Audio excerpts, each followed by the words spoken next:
What is up, everybody? If you remember, probably about 2 years ago, this company AZDOME, they sent us a camera. It was a 3-camera setup. It was a camera for on the windshield, one that faces forward and one that faces towards you, and then a third camera that attached in the back.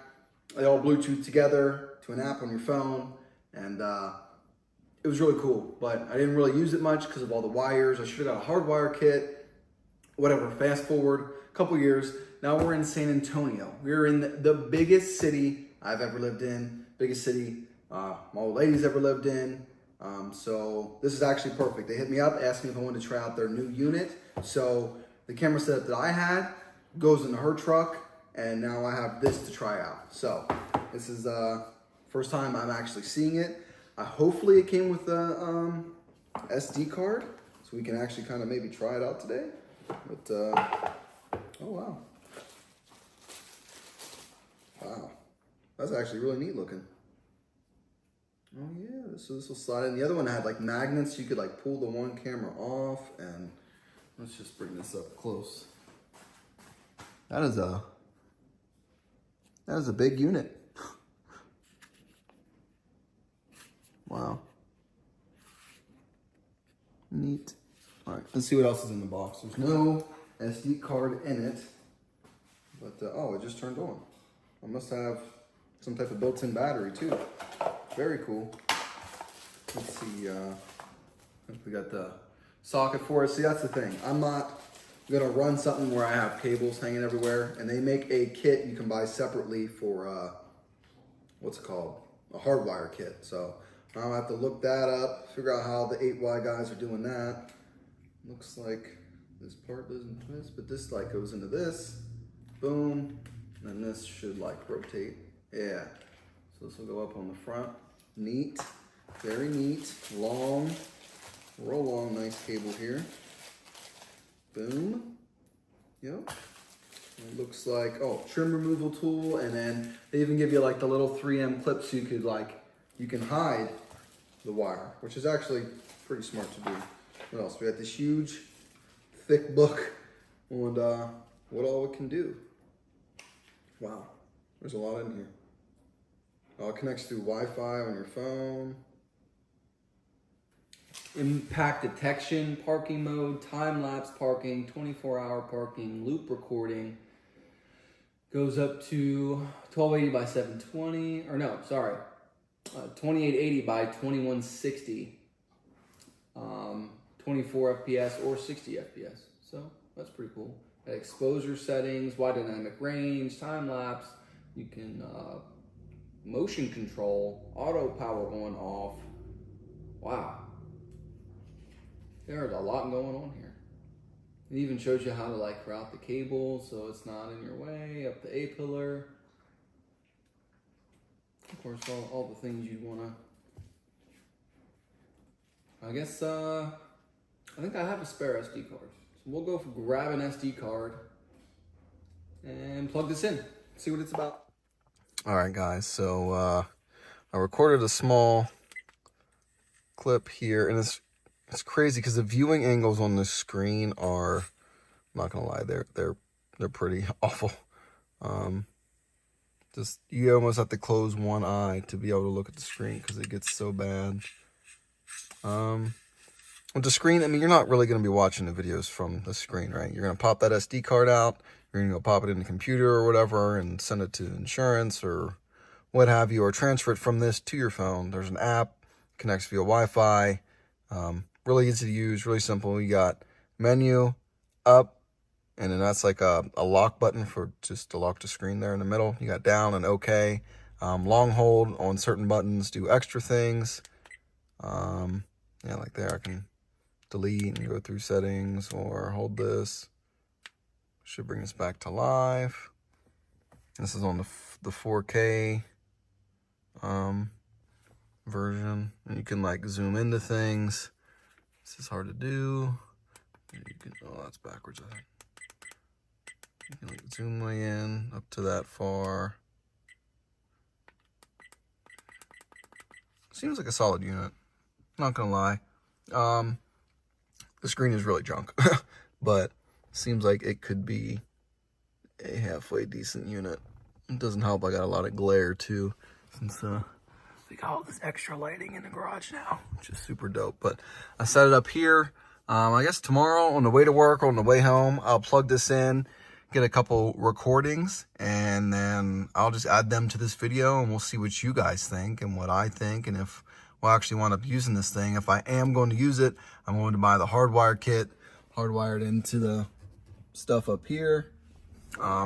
Should be pretty simple, but for now, it's interesting, that's for sure. Well, we're here doing our little cold start. I've actually had this hooked up and wired in for over a day now, and I don't even see the wire when I'm driving. You know, I'm just focused on my little bit. I don't really see it. Whatever, I'll still get a hardwire kit. It's actually recording right now. It seems to be doing a pretty dang good job. It let it record this morning on the way to work in the dark, so we're gonna pull the footage off the SD card when we get back to the house today. One thing to note, it says to use like a U3 or better card, and this card is from, I don't know, probably damn near 10 years old, and it's only a U1, so I don't know if we can write fast enough for the quality we're requesting. I don't know how that SD card stuff works, but if the video is choppy, it might be because of the SD card. And I meant to pull the SD card out of the other camera, but I forgot. So hopefully it's good. Don't mind me here. I'm about to make me a peanut butter milkshake. I just wanted to look real quick. I pulled this. This is my other one. And so it records forward and out, which actually could be kind of cool for like random vlogs. Like if I just want to hit record on the go, it's already plugged in, facing both ways. Records 2 different videos at the same time and audio on this. This one's not recording audio for some reason. Not sure why. This one is about $100 and this one's about $200, and they sent me this a while ago. So you guys can pause here if you want to read more about the 2 videos. It's actually like they sent a 3rd camera with that, so it does 3 at once. Kind of funny, they show like, I think they show like a Supra down here, yeah, like the concept Supra. It's pretty funny. Yeah, so there's all that for that one. And then the other one is this one, some of the specifications.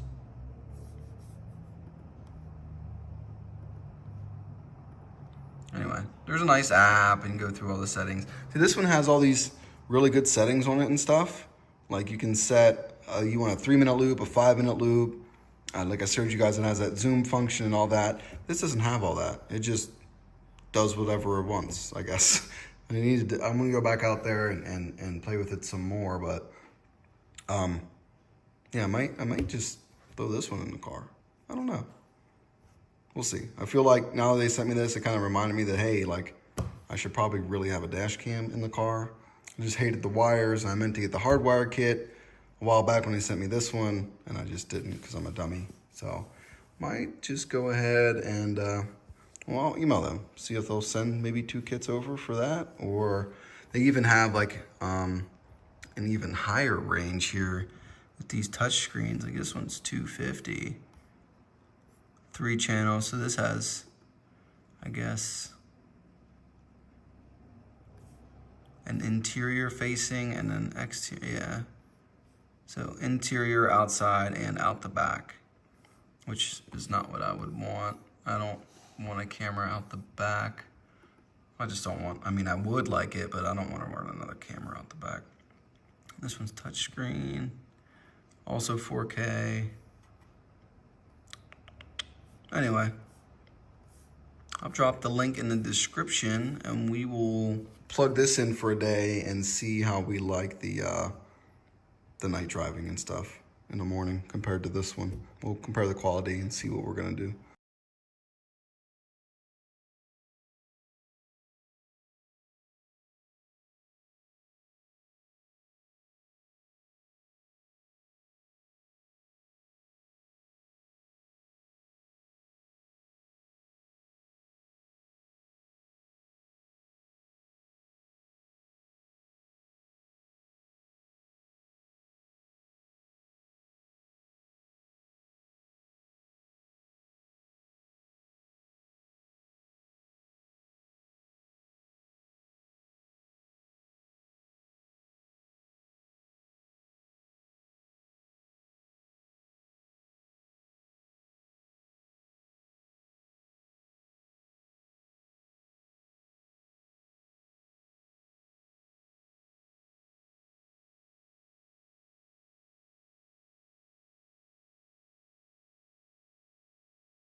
Well, guys, there you have it. Both cameras, a little comparison. So the older camera, like I said, is like $200 something, especially if you add in a third camera that points out the back window. But I've never used that, so I'm sorry. You don't get a comparison on that. Well, really, there wouldn't be anything to compare it to anyway. I think the quality of both of these, they're a little bit different, like especially looking at this last clip when I put one over the other. Then again, like the sun that day, like the brightness is way different. I think the newer one's a bit more clear, honestly. But I really like the slimness of the older one, and it also has a camera that faces me, which also kind of sees out the back. So I think I'd prefer that one. Now I don't know if that's worth twice the price, but I think they're both great. They both have the same menu settings, and just about any setting you'd want to change is in there. The app is really good. I don't really see any downsides to either one. I've never had any other dash cam to compare to these. I also am going to buy that hardwire kit, so there'll be a video on that in the future if you're even interested. What else have I got? Just if you want to check one out, there'll be a link down below. Help brother out. Maybe they shoot me a couple bucks for you guys buying things. I don't know. I mean, for $100 to get a dash cam, especially if you live in the city, like there's a lot, like, you know, there's super expensive dash cams out there, and for $100 you can see I mean, how the quality is there. It's for $100, I think it's better than what you pay for on a $100 unit. Now the $200 unit, I don't know if it's worth that price, but the $100 one, I definitely think so. Let me know what you guys think, and we'll be back to our regularly scheduled type of videos come next week. February's been a mess between family and surgery and this, that, and the third, but we'll be back to real car stuff real soon. Thanks for watching, and I'll catch you on the flip flop.